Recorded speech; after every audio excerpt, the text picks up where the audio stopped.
Assalamu alaikum, everyone, and welcome to another episode of Nothing But Beauty with Malihe. This time again with my esteemed guest, Sister Batool Subeiti. Assalamu alaikum, ukhti.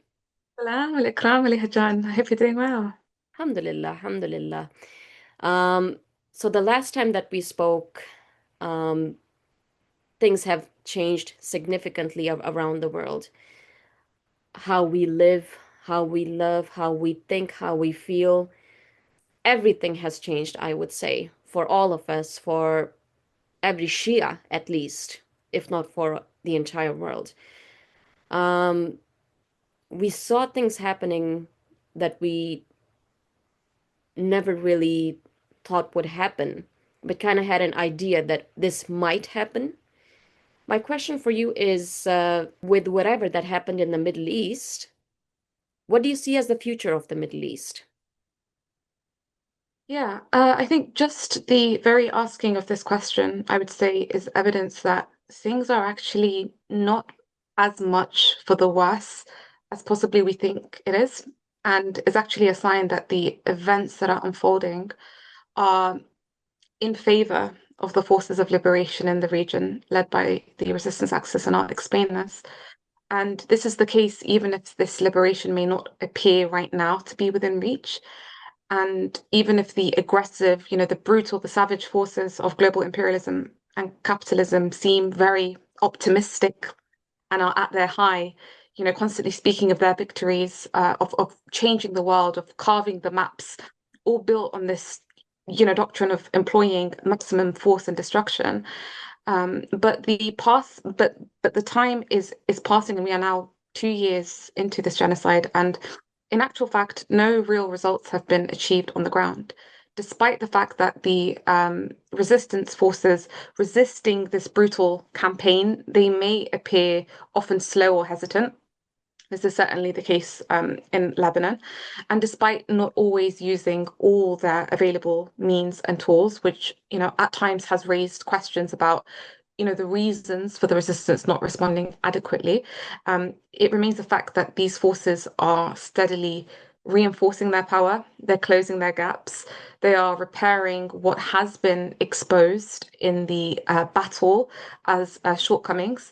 And this, I believe, speaks to the actual strength of the resistance rather than, things heading for the worse, as it may seem, on the level of the mass destruction that the enemy employs, that it has always had the upper hand in, and that it will continue to use because that's the nature of the enemy and that won't change.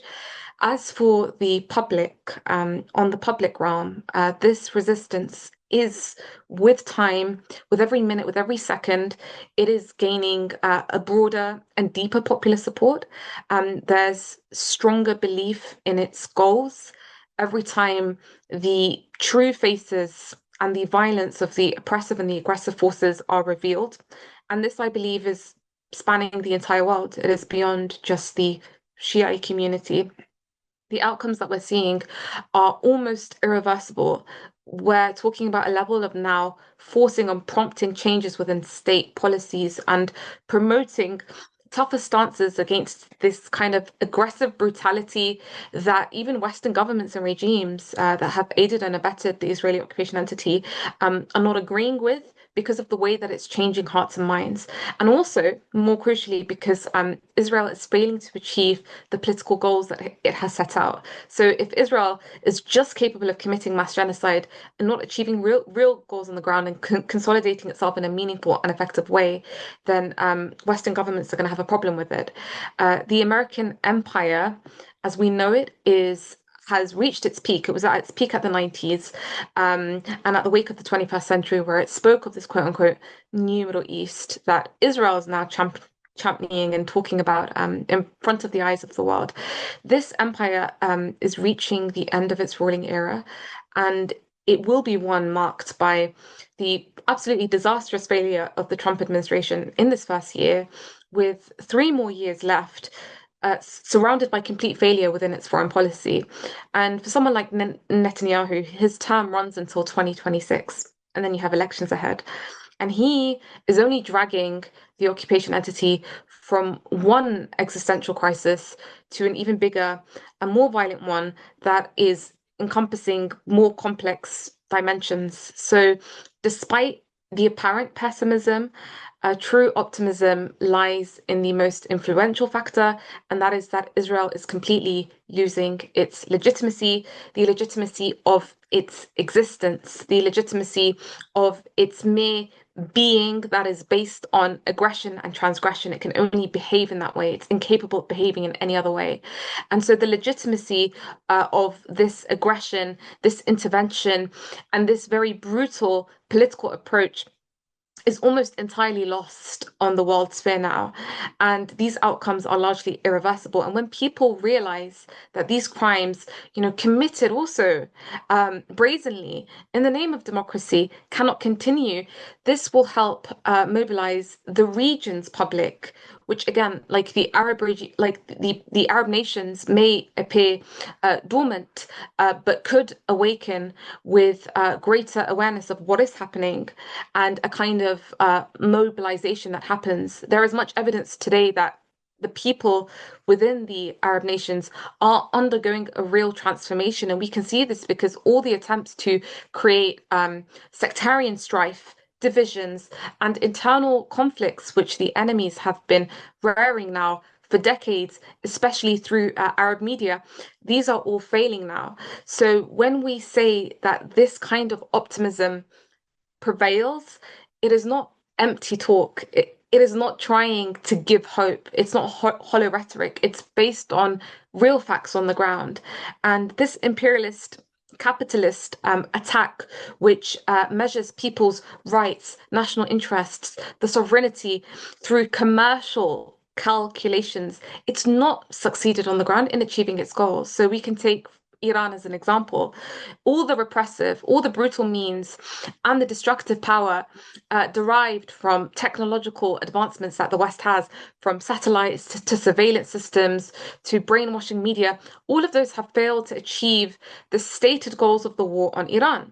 Have they eliminated the nuclear project? No. Iran responded powerfully and effectively. So Iran has the upper hand when it comes to deterrence. They failed to topple the government, which was one of their goals in the initial heavy strike. In Yemen, too, we see that they're unable to eliminate the real leadership because they cannot locate it. The manufacturing capabilities or the ability to launch attacks is not only there, but it is expanding, and Yemen is managing to penetrate through the air defense systems within the entity. In Lebanon, despite the pressure, the strikes and the painful aggression that has caused the resistance to withdraw and to act cautiously at times, Israel still could not annex Lebanon. We're not seeing Israeli tanks in Beirut as we did in 1982, which was the goal of this war. It was to achieve the quote unquote new Middle East, in which Lebanon would then be a part of Israel and would be permanently occupied in the same way Syria is. And so these are real tangible outcomes. And I've mentioned Syria. Perhaps only in Syria did they succeed in toppling the government. But in the long run, even this could turn against them. Ironically, some demonstrations in Damascus were against the signing of the security agreements with the entity and in support of the resistance in Gaza. And so these early signs show that something is changing. And as we mentioned, the Arab people are undergoing a real transformation and a reevaluation of their positions, even if they're still inactive. At the global level, the pressure is leading to outcomes. So, at the very least, for example, the recognition of Palestine and its flag now being waved by Western countries, which was previously banned. Just 2 years ago, raising the Palestinian flag was forbidden. And also, regarding the expansion of the war and its spreading, this sends a message to us that can only be interpreted in one way, and that Israeli expansionism is as a result of Israel facing an existential crisis. So we shouldn't look at it from a position of Israeli strength, as opposed to it facing a crisis, which is that either Israel expands or it's going to collapse. So this tells us that it's the beginning of the end of the West. It's the beginning of the end of Israel and like the West supporting it. But it continues to choose to operate under the full American cover no matter the consequences, no matter the war escalation, no matter the violations of all borders, of sovereignties, of laws, of international treaties that define states and their sovereignty, all of these now seem worthless in the context of this existential war that Israel is waging for its survival. So, this war, an important dimension of it is that it is American led, and it is providing the full opportunity for Israel to achieve three core objectives. So the Trumpian approach for the US policy in the region is mainly encompasses three broad objectives. And the first is ensuring the security of the Israeli occupation entity. By the end of this war, they want to ensure that Israel is secure. As long as this entity manages regional policies as an advanced output for the West in the region, Israel is allowed to expand. What matters is that it remains stable and that it performs its assigned role. Now, 2 years in, we know Israel could not be more unstable.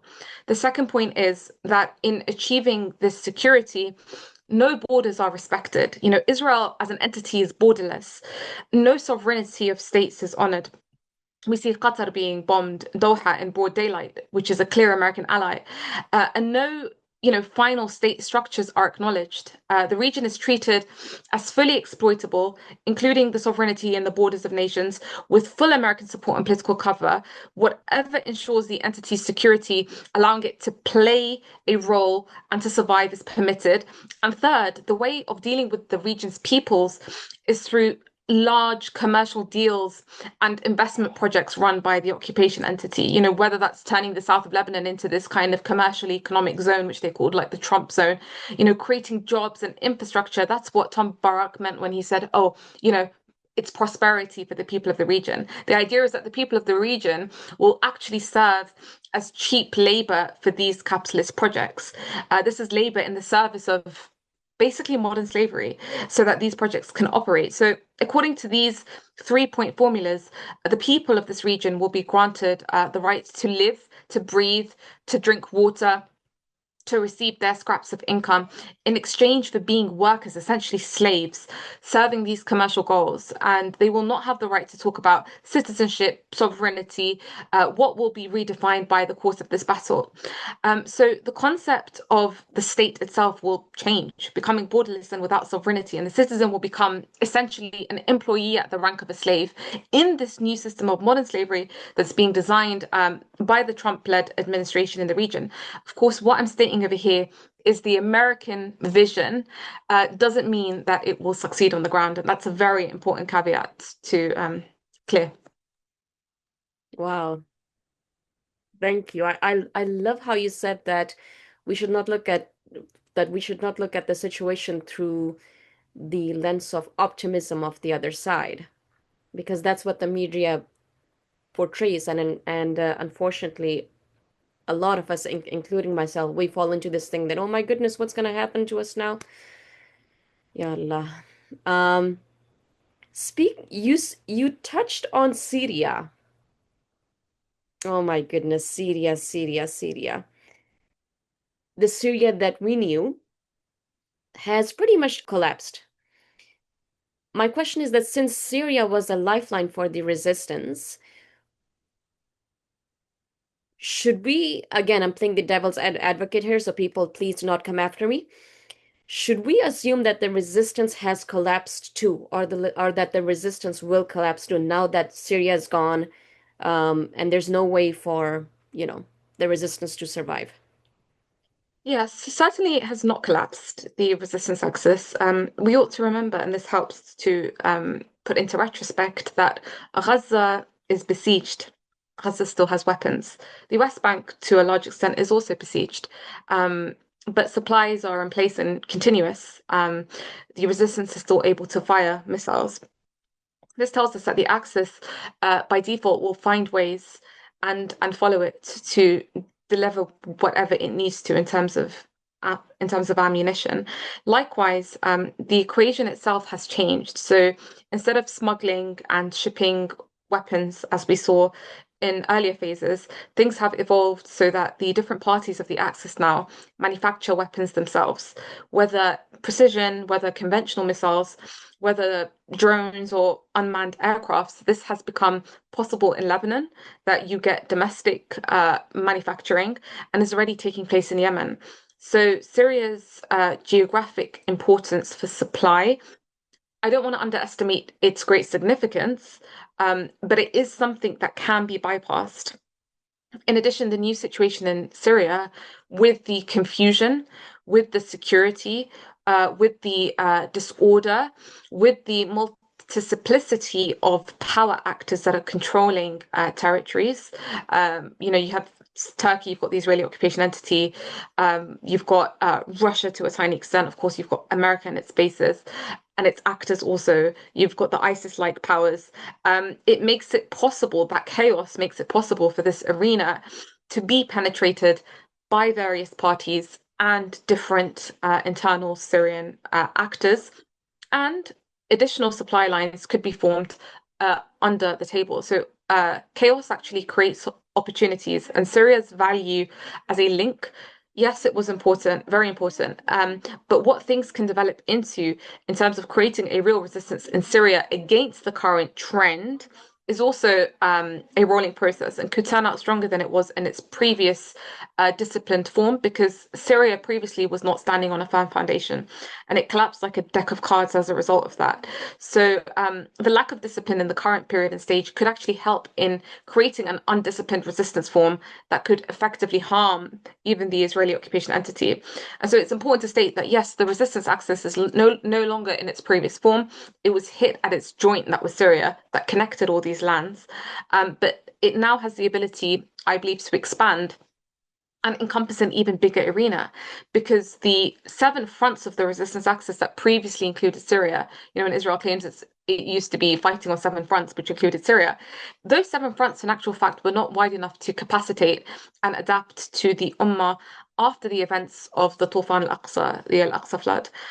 So it's only natural for the resistance to expand its movement and organizational ability in a popular and coordinated way, such that it multiplies, assimilates, and even absorbs wider areas. The pivoting of the Ummah around the resistance is the most important thing. And I believe that will only increase as the savagery increases with time and as the Arabs wake up to the reality that they are next, essentially.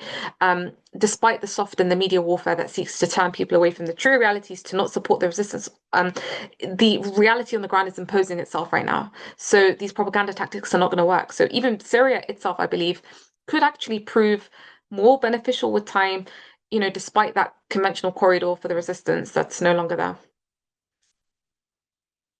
Interesting. Very interesting, because I was thinking that you know a few days ago when Netanyahu gave his UN speech, Jolani was not among the people who walked out. So I was wondering, oh, okay, that explains a lot. Um, Yes. Gaza. Gaza has become unrecognizable. And what we are watching right now is a live 4K Holocaust. I don't even call it a genocide anymore. It's a Holocaust. Um, but yet, you touched this when you answered my first question. But yet we see that the tides are shifting against the occupying entity, and certain countries, including mine, Canada, are recognizing a Palestinian state now. My question is, does this even mean anything in favor of Palestine now? Yeah, it's a good question. It's prudent to first mention that if there was no resistance and public outrage, the West would have absolutely no problem with Israeli expansionism beyond the borders that even the West has defined for Israel, which was through the UN in 1948. Which of course Israel went beyond the 56% that was granted to it, and it occupied 80%. Not including Gaza and the West Bank that it then occupied in 1967. So when we say a two-state solution, we're talking about going back to basically not the 1948 borders, but what Israel occupied in 1948. So 80% of historic Palestine is Israeli, and Gaza and the West Bank belong under some kind of Palestinian governance. I'll put that in quotations, because does it really represent the true will of the people? So the two-state solution, I believe, is all about managing the longevity of the Israeli occupation entity within the borders that were set up by the West in the first place for Israel to fulfill Western interests. The West never intended for Israel to expand beyond the borders that they gave them. They weren't interested in facilitating the Zionist project as much as they wanted Zionism to fulfill the Western interest, the Western capitalist interest of acting as an outpost in this region of strategic importance for whoever was the Western hegemon of the day, whether it was Britain or whether it was America that post World War II became that sheriff on the world stage. But why this is happening now means a lot. Why this recognition of Palestine? Because it means that global public opinion, including in Western countries, is shifting in favor of the Palestinian cause. The picture is clearer now than in any previous historical stage in the course of this battle. And it's clear right now that Gaza is changing the world. Gaza has mobilized the human spirit against the spirit of evil driven by global capitalism for its commercial interests that are at the complete expense of humanity. So Gaza has done its part in bringing about this change and continues to do so. And so the mere fact that Gaza has held out until now, I believe, is a kind of miracle, a kind of illogical equation imposed by the will of the people, despite the sheer imbalance in power. So the Palestinian people's refusal of displacement, their embrace of resistance, and the continued resistance after 2 years of total siege and complete destruction is proof that, in terms of performance, efficiency, and planning, they are operating at a level that no one could have anticipated.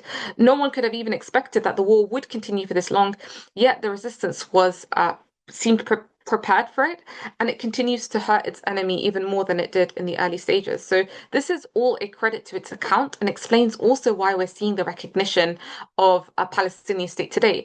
That tells you how much Israel is actually failing. Now, in terms of the question of practically what does this recognition actually mean, we said it was about controlling, okay, public pressure. That's what has pushed the Western governments to recognize Palestine in this kind of symbolic sense. But at the end, of course, will there be any pressure on Israel to implement UN resolutions? No. We see even statements from the UK and France placing conditions on statehood, which basically amounts to interference in domestic politics. Because recognizing the state of Palestine is one thing, saying that Palestine as a state has a right to exist and has the right to be recognized and has the right to have a seat within the UN, and recognizing Palestine as a sovereign state is another thing. The West is supposed to be recognizing a Palestinian state, not a Palestinian government. So statehood is a reality that exists that cannot be denied. But the fact that the West today, so when UK Starmer comes out and attaches strings to the recognition of statehood, which means that, for example, there should be a disarmament, this idea that Palestinians do not have a right to sovereignty as an occupied people, treating it as like a goodwill gesture, denying the people of the land their inherent right to vote for a government that represents them, whether it's Hamas or any other party, tells us all we need to know about the West. I mean, a recent Palestinian population survey shows that a Hamas candidate would have won over 72% of the votes in Gaza and the West Bank combined if faced against Mahmoud Abbas, who represents the Palestinian Authority, which Palestinians unanimously recognize as someone who's acting on the behest of Israel. And he has actually very good relations with Netanyahu, or used to have, at least publicly. So thousands of miles away, the West wants to decide whether a genocided people should have the arms to defend themselves. In contrast, the Israeli occupation entity has no defined territory. It's never defined its borders. Actually, I believe once Ariel Sharon said when he occupied Lebanon in 1982, our borders are where our tanks stand. They make it clear that they have this vision of a quote unquote new Middle East in which they want to expand their territory from the Nile to the Euphrates. That's what Zionism is based on. So Israel as an entity it's an entity that doesn't meet the conditions of a state. Yet it's given that recognition. So we see that clear hypocrisy there. So all in all, I believe this is a result in the gap between representation of public opinion and those who are supposed to represent the public. So the public feel a certain way, but it's not being recognized by those at the top. And so this is a way of kind of maintaining that pressure cooker. But are we going to see embassies open? Is there going to be real diplomatic exchange? On the flip side, have Western governments considered what it really means to acknowledge a Palestinian state? So, if, for example, Palestine is at peace with Canada now that Canada recognizes Palestine as a state. And Canadian citizens in the Israeli occupation entity, soldiers, decide to aid in the occupation of Gaza and in attacking the Palestinians, then these citizens are actually in violation of the Foreign Recruitment Act. And they are liable under criminal codes to be jailed for attacking a country that's at peace with Canada. So these are actually uncalculated reactions and results, I believe, that could stem from such a recognition, and that could be exploited. And if Canada also acknowledges, Palestine as a state, then Palestinians are citizens of a real state. They're no longer stateless refugees. So, for example, they can decide to use the legal proceedings to their favor and take Canadian companies to be charged for participating and facilitating war crimes, for example. So there are also those uncalculated checks and balances that can come into effect if they are exploited. Wow, fantastic. Thank you so much. Yep. Um, just 2 or 3 days ago, I saw a Canadian opposition leader who's against the Liberal government in power, saying something like, Carney, our Prime Minister, that Carney has recognized the sovereign state of Hamas. And I'm like, what? Seriously, it's like they look for every opportunity to belittle the Palestinian existence. But if you Yeah. were to look at the public of Canada, the mood has definitely shifted. The mood has definitely shifted. It has definitely shifted in schools, I would say. Yani, I have been to schools where I've seen principals and vice principals and even staff members wearing shirts that say "Free, Free Palestine."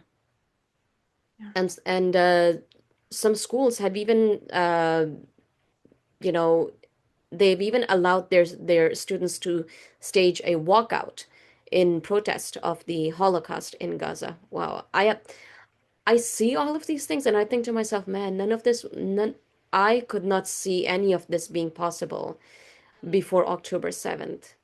So, yeah, things have definitely changed. And speaking of the Western government, I love my Spain. Spain, I love how the stand that Spain is taking. Oh my God, gives me all the more reasons to love Spain. Absolutely. Speaking of the resistance again, clowns like I don't even know how to pronounce his name. Aoun, Aoun, Aoun, Yes. and Nawaf. They're running the Lebanese government. They're running the Lebanese government now. What do you think is the future of the resistance and of Lebanon now, actually? Now that these clowns are running the office, do you think that disarmament will take place? And if not, what are the chances of another Lebanese civil war happening? God forbid. God forbid. Yeah. Yeah. It's quite frankly unlikely that even a serious practical attempt, I would say, will be made to seize the resistance's weapons, let alone that this becomes a reality. The resistance operates according to several con considerations. They look to preserve civil peace, as much as possible, avoid the enemy's destructive power, which we've already established that's how it operates. It looks to rehabilitate and to reconstruct itself and repairing the damage that the war and the resulting destruction exposed it to. So, in this context, the Israeli occupation entity continues to roam and act as it pleases in the border areas without the resistance moving to deter it within this equation during the transitional phase that we're in which the resistance is, in actual fact, awaiting clarity about the entity's direction in the region and the new balances that may form there, including Lebanon and how Lebanon will be affected by it. So it is unlikely that matters will develop into a complete collapse of the ceasefire that occurred last year in November and a return to an all-out war as we saw last year in September. Why? Because Israel is benefiting from this situation at present, where it can strike um, areas that it wants to and not garner a response from the resistance. But of course, at the same time, the resistance is taking advantage of the fact that it needs this time to rebuild its situation. And so, whilst the entity is preoccupied in Gaza, and operates in Lebanon's within boundaries that suit it, and seeks to also turn the fight in Lebanon into an internal conflict, as you've mentioned, a civil war and a confrontation ultimately between the Lebanese army and the resistance. For that reason, it's not expected that an all-out war will occur at this stage. Similarly, I don't. I think it's very unlikely that the authorities will resort to a total breakdown in relations with the Lebanese party, with the Lebanese resistance party, in a way that would produce an all-out internal confrontation and that will topple the peace and that ruins the reputations of those in power. Because the truth regarding Lebanon is that nothing controls the movement of events on the ground except the balance of forces. And so this leads one to ask, are the prepared American plans and papers enough? Is it enough to just have papers? Is the talks back and forth between Tom Barak and Ortegas, the envoy that comes to Lebanon, and the government and the Lebanese government, is that enough for it? It is not compatible with the real power balance on the ground, and that is that actually the Lebanese resistance is the one that possesses the manpower and the arms, whereas the Lebanese army doesn't have that, like on either scale, on a level of parity, or is it just talk for the sake of talk? So here the bigger question arises, given the lack of precise knowledge about how the balance of forces on the ground have evolved after the Battle of the Mighty Ones last year, Ma'rakat Ul Ba'is, and this picture that is no longer what it was from before this battle, and even before the support battle that came into effect after the flood in 2023. So when we speak of the balance of forces between the Israeli occupation entity and the resistance, it's not the same as it was previously, neither in terms of quantity, nor in terms of quality, nor in terms of the methods that the resistance will employ, nor in terms of the, confrontational plans. Many things have changed, and perceptions must be built considering these changes. So the Israeli considerations have to take into account how has the resistance changed. But these estimates and these perceptions are actually powerless until they are tested, until a confrontation happens. So there is today much talk about, feeling the pulse, if you will, learning the real situation. But when the reaction came firmly and decisively, this was in the previous few speeches stated by the Lebanese Resistance's party secretary general, where he said that by considering the cabinet decision that basically ratified the American paper for Barak as a sin and treating it as if it had never been and as null and void. And we saw that the Lebanese resistance representatives in cabinet did not attend the sessions in protest. And in a subsequent speech, the Secretary General said that any attempt to implement the paper and to attack the resistance weapons would be a Karbala'i-like battle, no matter the circumstances. This is a red line. And then in his third speech, he said, we consider disarmament like stripping away our souls. So does this suffice to give the impression that the resistance party has rebuilt itself enough within a new vision, employing new tactics and a method that conceals itself from its enemies? So it's unclear. I can't tell you as an analyst right now how the resistance is developing. That's a very internal matter. And that's not something that's disclosed. What is its nature? What are its capabilities? These are all questions that analysts ask. Are these enemies testing this existence and trying to probe these new formations to expose and learn it? Or is gambling with this matter very dangerous and could lead to many consequences everyone wants to avoid? So, at the end of the day, there are fixed matters and there are changing matters. And one fixed matter is that the American administration, the Trump administration, through the Kingdom of Saudi, assumed that the resistance party had lost the battle, and accordingly, they've sought to adjust the political balance based on this assumption. As you've mentioned, they brought the clowns that they wanted to represent the presidency and the PM position. But instead of coexistence being based on the true power balance on the ground, and that is that the Islamic resistance of Lebanon still stands today, still has mighty force. It was Israel that begged for the ceasefire after 66 days and not the resistance. It could have continued striking even further.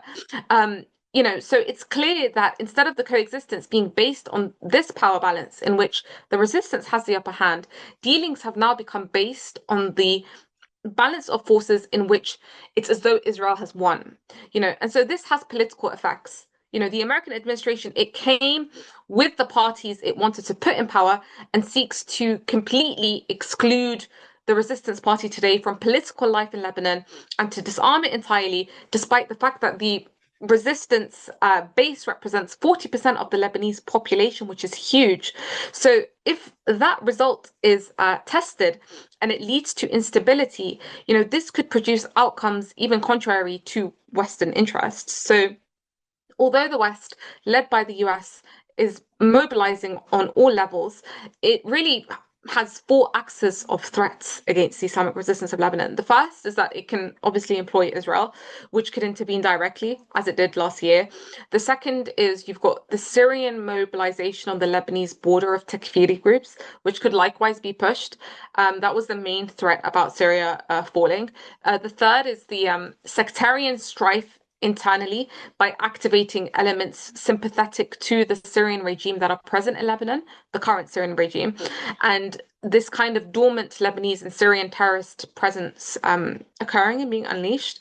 And the fourth is a clash directly with the Lebanese army, the majority of who are Shias, by the way. So this is what also makes it very unlikely, and a civil war into which other local parties could be drawn and prepared for this purpose. So under this scenario and this kind of intimidation, the party is depicted as like incapable of confronting all of these four fronts and dangers. And so here we've seen the Islamic resistance of Lebanon in this past year move very cautiously and define the red lines after having been deceived. I'm using the word deceived here, and I'm not using it lightly, but I mean deceived in a way in that it aligned itself in a phase where it needed relative time for reconstruction and a desire to provide the political atmosphere for rebuilding that led the resistance to follow the promises given under the illusion that moving forward with this process could lead to certain bargains without excluding it. So, for example, believing the reality of its strong presence through its faithful, supportive environment and force would be enough for it, and that it could proceed in its direction and project contrary to what was intended and planned, because of the relative free movement that it has within its environment and the environment of the resistance. So this environment is capable, of course, it's motivated, and it's so large that it is difficult to prevent it from playing internal roles on all levels, including social, service, health, educational, military. It's 40% of the population. But testing this environment and its resistance in its new form and how much it has benefited from experience remains of interest to everyone who opposes the resistance. America first-handedly, to study the resistance capabilities through confrontation, and the fears that this resistance might evolve into something else still looms. So these matters may be tested by war or otherwise. One cannot rule it out and say that one of those four fronts won't be activated, because this matter is important to the hostile forces. Although, of course, I'm caveating this by saying that at this current phase, at least America, it wants to give space for the Lebanese army to prove whether it could disarm the resistance or come into confrontation if it doesn't work through diplomacy. And if none of this was important, then Israel would not insist on it through the American administration, which sees the disarmament of of Lebanon and the resistance as the most utmost important thing on its agenda. It's focusing on it and it's linking the entire future of Lebanon to it. It's got no other cause in Lebanon except disarmament. The existence or absence of the weapons is linked to the existence and absence of Lebanon almost. So one of the existing possibilities is that this resistance will be tested, and one of the means might be to push it towards a civil war and to push it towards a clash, which would, in their minds, mislead the resistance in its assessments away from its primary objective, which is to fight Israel, and would deprive it of its popular impact in the Islamic world as a force for confronting the real enemy that everyone unites on, which is Israel. So focusing on it as a force confronting Israel gives it a kind of credibility that it will lose if it was, drawn into internal confrontations. So those internal confrontations, they are the ones that invite a kind of misrepresentation and distortion. So the compass becomes lost along with the supportive nation and environment. So if the Shiite officials, and official Shiite forces represented in the Parliamentary Council, which also includes the Amal movement, realize that if the resistance paper is lost, they will lose everything. And that everything connected to the resistance structure, its supportive environment, the elements of the resistance, and its alliances, everything will be pursued at that stage by America. The official forces that constitute cover for the resistance must see that if the resistance collapses, if it hands over its weapons, that would be the complete announcement of defeat. So, yes, in such an environment, you might get other resistances that arise. But in the transitional period, the enemy will be decisive in confronting them and will rely on everything available to their end to completely strike the resistance, leaving no room to hope for the re-emergence or resurgence. And this is what they seek. So someone like, Nabih Birre, who's the Speaker of the Parliament and the head of the Amal movement, must realize this and understand that actually all the current advantages directed at him as someone who is the chief negotiator on behalf of the resistance, someone who's like respected and called into these meetings and, directing those cabinet meetings, will turn into a curse if the resistance is defeated. When the resistance's cards of power embodied in its arms end and become nothing, dismantling it will then become easy. And pushing it to the last non-moving element will be simple, not just the moving elements. So in such a complex political situation with many cards that can be played by the enemy in any direction, it's very important that the political role must be conscious of all of these dangers and define the limits that cannot be crossed or accepted, and must study the appropriate response for each case if it approaches those red lines with options that reserve the resistance's basic choices. So one should not be concerned with the enemy's destructive power and ignoring the possible reactions, some of which might be destructive to the environment, because preserving the goal is the most important. We want to preserve the covenant, setting the compass, ensuring the continuity to create future generations of resistance and influence all free people who seek liberation. So these matters must be incorporated daily so that they become a kind of obsession for the resistance in its dealings and a hope. So it's very important that the resistance environment is not deceived in a way, I believe, as it was in the earlier stages regarding, for example, the 60-day grace period. The idea that we should accept 60 days lacking hostilities between the Israeli occupation entity and Lebanon to the election of the president of the republic. I don't think that that should have ever been something that was conceded, to the selection of the prime minister.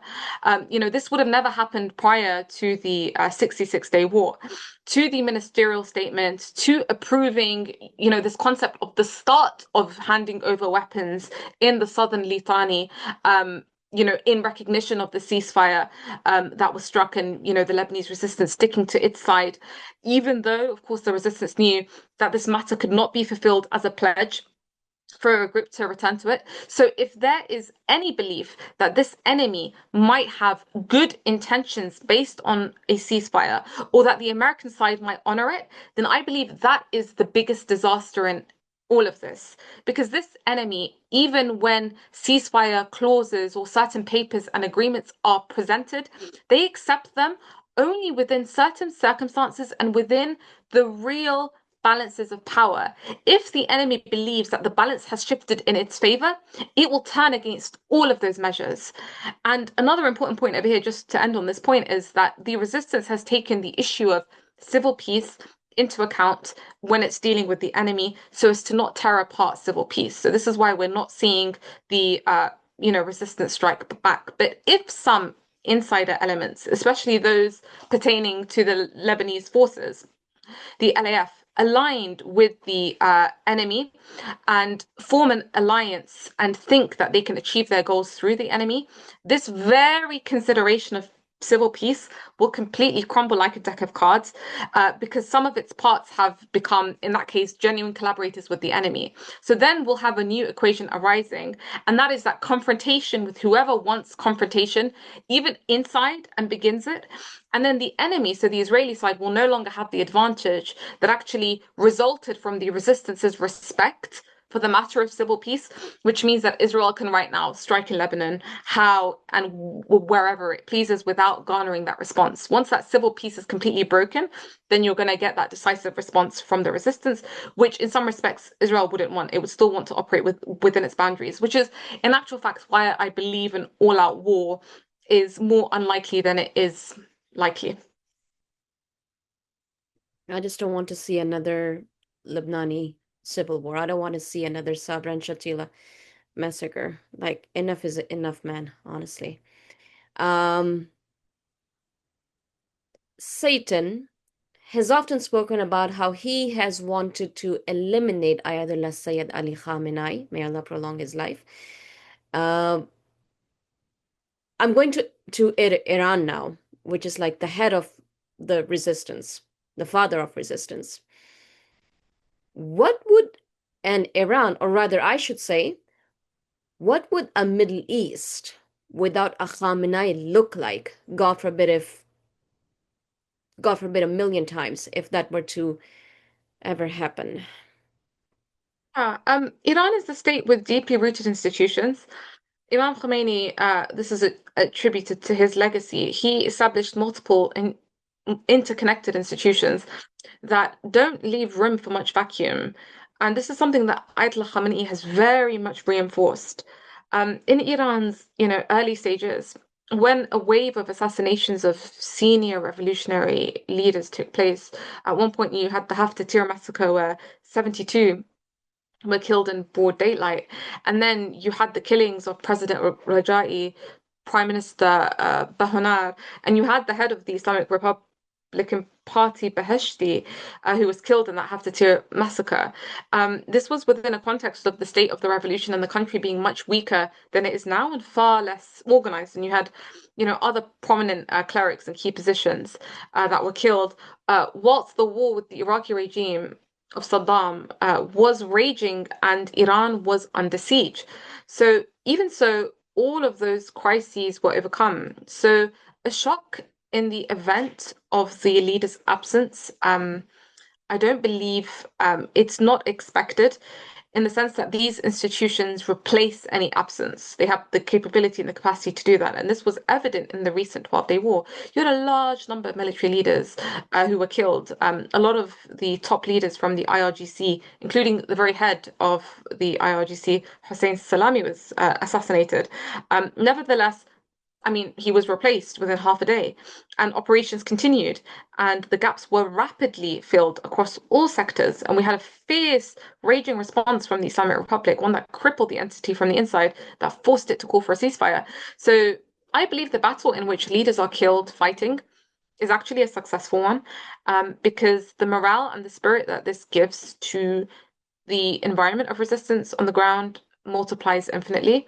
The resistance believes that sacrifices are the required price. That's how they know that liberation is happening and is a reality as long as blood is being given. That's one of the signs. So the resistance actually has proven again and again on all fronts that the killing of its leaders strengthens their movement. We've seen that in Lebanon. We've seen that in Palestine. The Axis on all fronts considers that it has given martyrs, and in these kinds of wars, I believe when the sacrifices increase, the results are greater. At least that's what we've seen tangibly. May Mm. Allah protect our leaders. During this war that happened in June, I saw the son of the cursed Shah saying so pompously that, oh, the time for change is now, and blah blah blah, all these things. And as an Iranian, I myself, I'm just looking at him and I'm like, can someone please tell him to shut up? He's not relevant anymore. Seriously, it's like the Shah. Who's Shah? Seriously, who's Shah? Yeah. Ugh, can't even. Ugh. Anywho, my last question. Certain people say that Iran has put up this image of a freedom fighter, if you will, but that's not the truth. That Iran is only active in the region because it has its own interests and not because it's protecting against Western imperialism. As a political analyst, what do you think? And you can be completely honest. I won't be offended as an Iranian. Yeah, I think just asking basic logical questions, like is it in Iran's interest to be outside of the global financial system? If it's the argument that Iran is doing it for its own interests, is it in Iran's interests to be under siege? Is it in Iran's interest to undergo a comprehensive boycott? Is it in Iran's interests to have sanctions imposed on it? Is it in Iran's interests to be subjugated to all this media warfare, defamation, and demonization? So it's the question itself is a misnomer, you know, because Iran is actually trampling on its material interests, and it's proving that actually principles are overshadowing those material interests because it's not gaining anything materially in return. If anything, it has been suffering for the past 4 decades under the worst sanctions that would cripple any nation. So Iran does not exert influence by force. Iran influences by will and by relying solely on free peoples. So all these propaganda campaigns are nothing but defamation. They aim to brainwash minds and shape public opinion to serve racist and sectarian objectives and to incite, really. The material facts with respect to Palestine completely speak for itself. I mean, the first thing that Imam Khomeini did after the revolution, that was a people's revolution in 1979, was to erect the embassy of the PLO.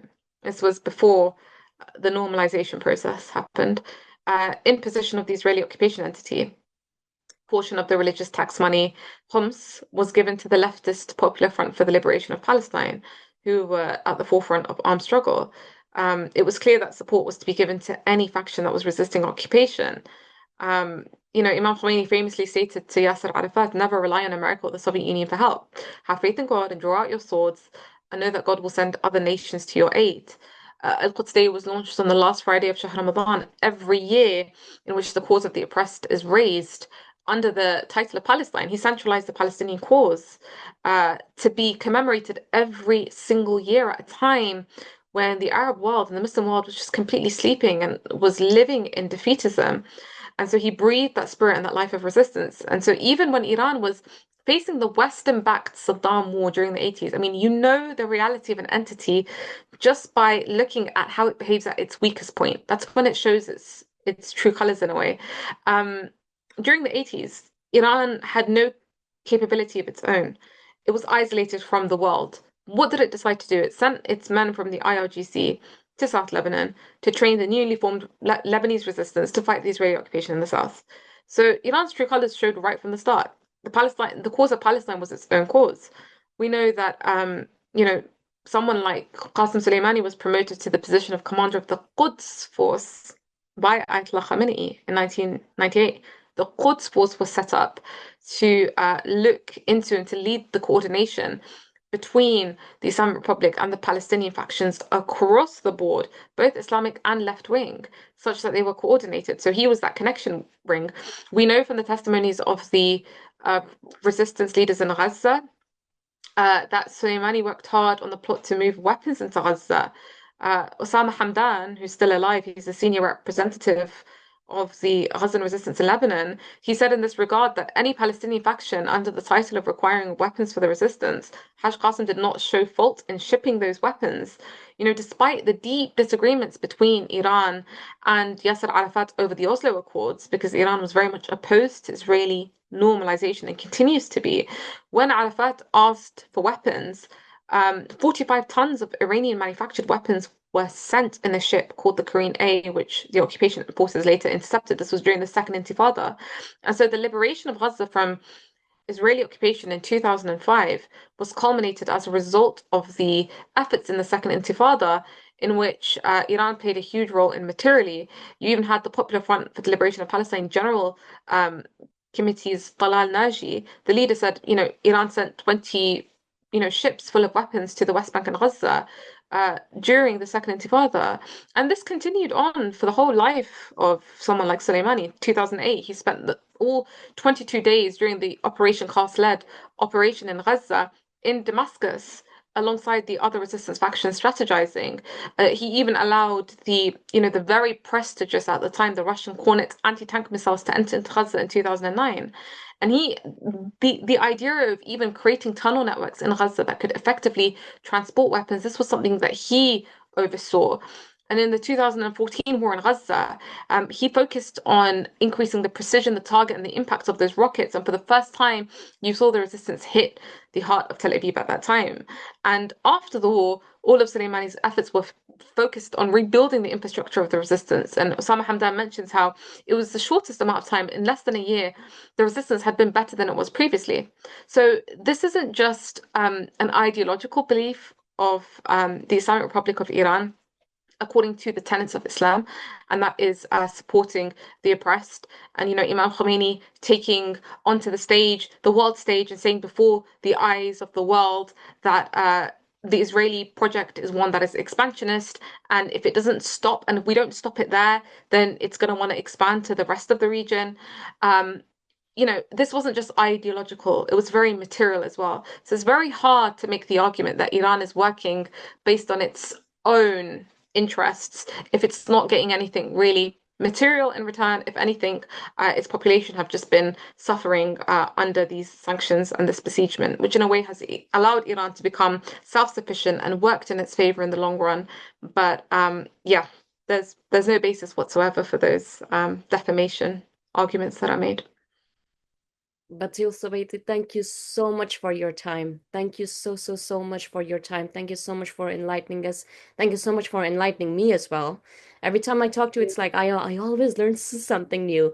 Thank you so much. May Allah bless you. May Allah give you double for what you do for everyone around you. Ilahi Ameen.